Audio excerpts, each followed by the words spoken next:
Let's learn about next control structure, and control structure name is loop. तो पहला control structure हमने देखा था इफ एल्स। अभी हम नेक्स्ट कंट्रोल स्ट्रक्चर पढ़ रहे हैं जिसका नाम है लूप। ओके, तो लूप डॉट पी फाइल मैंने स्टोर की है। पीएचपी के कोड का syntax PHP opening and close. और अभी हम स्टार्ट करते हैं लूप लिखने के लिए। तो बेसिकली लूप कब यूज़ करते हैं, जैसे कि हमने इफ एल्स तो पढ़ा था। अगर कंडीशन कोई मैच करनी है, ट्रू और फॉल्स में मुझे खेलना है बुलियन वैल्यू में, तो मैं इफ एल्स यूज़ करूँगा। लेकिन लूप का यूज़ क्या है, ये भी तो कंट्रोल स्ट्रक्चर करता है, हमारा प्रोग्रामिंग का जो फ्लो है उसको कंट्रोल करता है। तो इसका यूज़ बेसिकली कब हो सकता है, अगर आपको किसी ने बोला 1 to 100 नंबर मुझे प्रिंट करना है, तो आप कैसे प्रिंट करोगे? कैसे प्रिंट करोगे? आप तो आपको तो फिर ऐसे लिखना पड़ेगा, $A=1, $B=2, ऐसे टाइप में आपको लिखना पड़ेगा, इको करना पड़ेगा हर एक बार। तो ये कितना बड़ा कोड हो जाएगा, can you think about that? So basically इसके वजह से कारण, इस रीज़न के कारण यहाँ पीएचपी में, मतलब सारे प्रोग्रामिंग लैंग्वेज में लूप की कंसेप्ट है। Loop means what? जब तक कंडीशन ट्रू है तब तक वो घूमते जाएगा, प्रोग्राम रन होते जाएगा। अगर कंडीशन फॉल्स हो गई वो लूप से आउट हो जाएगा। तो यही है, मतलब एक repeated program, repeated repeated repeated until the condition is true. मुझे 1 to 100 नंबर प्रिंट करना है, तो ऑब्वियसली मुझे पता है 1 से स्टार्ट होने वाला है और 100 तक उसको मुझे रोकना है।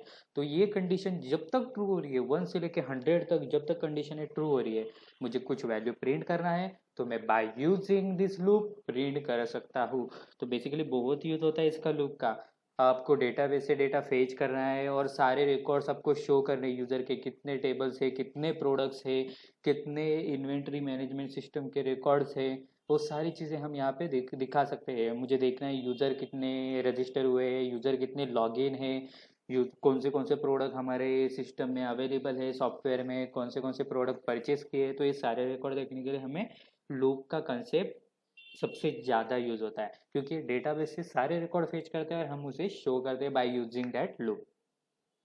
तो बेसिकली लूप के 3 टाइप्स होते हैं। एक तो हम वाइल लूप यूज़ कर सकते हैं, उसके बाद डू वाइल लूप भी यूज़ कर सकते हैं, एंड एक होता है फॉर लूप।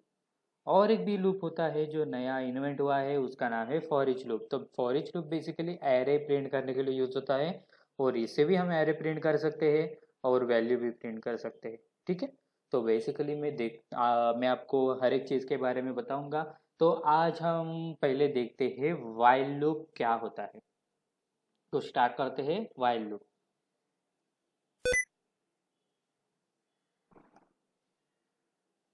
तो बेसिकली लूप लिखने से पहले आपको 3 चीज़ों की ज़रूरत होती है। पहले तो उसका initial counter. Okay, initialization, loop का इनिशियलाइज करो। मीन्स वो वेरिएबल कहाँ से स्टार्ट होने वाला है। जैसे 1 to 100 नंबर प्रिंट करना है, तो ऑब्वियसली नंबर 1 से स्टार्ट होगा, तो वो हो गया इनिशियलाइजेशन। फिर हमें चेक करना है कंडीशन, क्योंकि कंडीशन तो लगने वाली है, उसको रुकना कहाँ पे, 100 नंबर तक ही उसको प्रिंट करना है, उसके आगे प्रिंट नहीं करना है। तो क्या करेगा, वहां पे जाके वो स्टॉप करेगा। ठीक है, तो ये हो गई कंडीशन। और फिर उसके बाद आता है इनिशियलाइजेशन हो गया, कंडीशन हो गया, और उसके बाद आता है इंक्रीमेंट। इंक्रीमेंट मतलब 1 प्रिंट होने के बाद मुझे इंक्रीमेंट होनी चाहिए, वैल्यू 2 होना चाहिए, उसके बाद 3 होना चाहिए, उसके बाद 4 होना चाहिए। तो ऐसी चीज़ें होना चाहिए।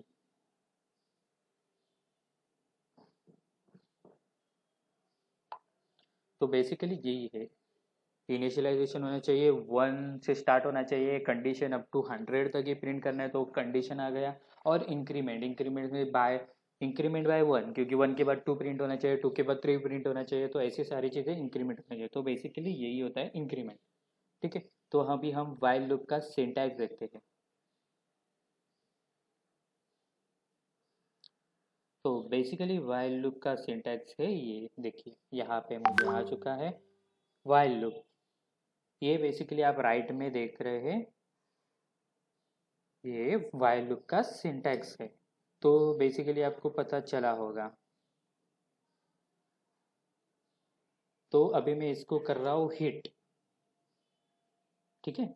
और आपको पता है जैसे कि ब्लॉक में भी अंदर हम कंडीशन चेक करते थे, फिर ब्लॉक में लिखते थे जो भी है, ठीक है। और अभी इनिशियलाइज कहाँ करना होता है, इनिशियलाइज बाहर करना होता है। तो बाहर अभी इनिशियलाइज करें, तो इनिशियलाइज कर रहा हूँ मैं dollar i is equal to zero, dollar i is equal to zero and end of the statement. Initialize में कर रहा हूँ पहली वैल्यू जीरो से, ओके। लेकिन मुझे 1 to 100 नंबर प्रिंट करना है, तो इनिशियलाइज में 1 से करूँगा, नॉट 10 जीरो, क्योंकि जीरो प्रिंट नहीं करना है मुझे, ओके। तो मुझे प्रिंट करना है 1 to 100 number by using loop. तो यहाँ पे 1 आ गया, वहाँ पे मैंने इनिशियलाइज किया। इनिशियलाइज के बाद कंडीशन, कंडीशन ब्रैकेट के अंदर होती है जब तक डॉलर आई की वैल्यू, क्योंकि हमारा वेरिएबल नेम है डॉलर आई, लेस देन और इक्वल टू 100 है। तो क्या चेक करेगा 100 से लेस देन है क्या नहीं, और इक्वल टू 100 है क्या नहीं, 100 के ऊपर तो नहीं जाएगा, वो कंडीशन फॉल्स हो जाएगा। तब तक हमारा ये कोड रन होना चाहिए। तो कोड बेसिकली क्या होगा, हमारा इको होगा, क्योंकि हमें इको ही तो करना है उसकी वैल्यू। तो मैं इसको इको कर रहा हूँ, ठीक है। इको करने के बाद कॉन्केटिनेशन ऑपरेटर डॉट, और मैं यहाँ पे ब्रेक टैग पास करता हूँ, फिर से एंड ऑफ द स्टेटमेंट। अभी तो ये लूप हो गया, मैंने उसको प्रिंट किया, लेकिन ये इंक्रीमेंट नहीं हो रहा है। लूप जितने टाइम घूमेगा उतने टाइम उसकी वैल्यू क्या होनी चाहिए, इंक्रीमेंट। तो यहाँ पे इंक्रीमेंट एंड डिक्रीमेंट ऑपरेटर की कंसेप्ट आती है, ये मैंने आपको बताना भूल गया था, इंक्रीमेंट और डिक्रीमेंट। तो यहाँ पे आपको लिखना है डॉलर आई की वैल्यू प्लस प्लस। तो इसका बेसिकली क्या यूज़ होता है, तो इंक्रीमेंट एंड डिक्रीमेंट ऑपरेटर भी मैं इसमें बता देता हूँ आपको क्या होता है।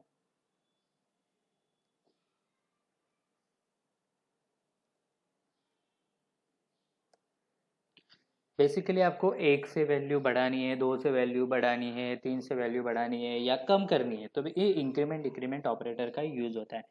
तो कैसे हम इसे लिखते हैं, इसे लिखते हैं by using plus plus symbol. तो इसका मतलब क्या होता है, dollar a is equal to dollar a plus one. तो डॉलर ए में अगर जीरो वैल्यू आ गई तो जीरो प्लस वन, उसके बाद वन आ गई, वन प्लस वन। तो यही बेसिकली इसका यूज होता है। तो इतना बड़ा कोड लिखने से अच्छा है हम यही लिखेंगे डॉलर ए प्लस प्लस। आप उसे असाइनमेंट ऑपरेटर थ्रू भी लिख सकते हैं, assignment operator dollar a plus और इक्वल टू वन, इसका भी सेम ही मीनिंग होता है, डॉलर ए प्लस वन। तो ये सारी चीज़ें आपको ऐसे लिखना है तो ऐसे लिखिए। तो बेटर थिंग है कि हम यही पैटर्न फॉलो करेंगे, इसे कहते हैं इंक्रीमेंट ऑपरेटर। तो ये क्या करता है, पोस्ट वैल्यू इंक्रीमेंट करता है।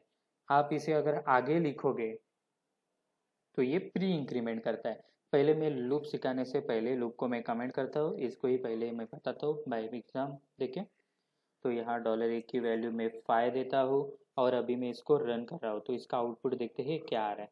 यहाँ पे loop dot P H P हमारे फाइल का नाम है।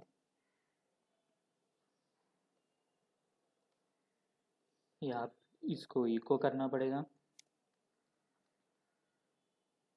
आप देख सकते हैं मैंने वैल्यू पास की है 5, लेकिन ये इंक्रीमेंट होके क्या हो गई है 6। तो ये प्री इंक्रीमेंट है, मीन्स वो क्या कर रहा है, पहला इंक्रीमेंट कर रहा है फिर उसको फिर से असाइन कर रहा है।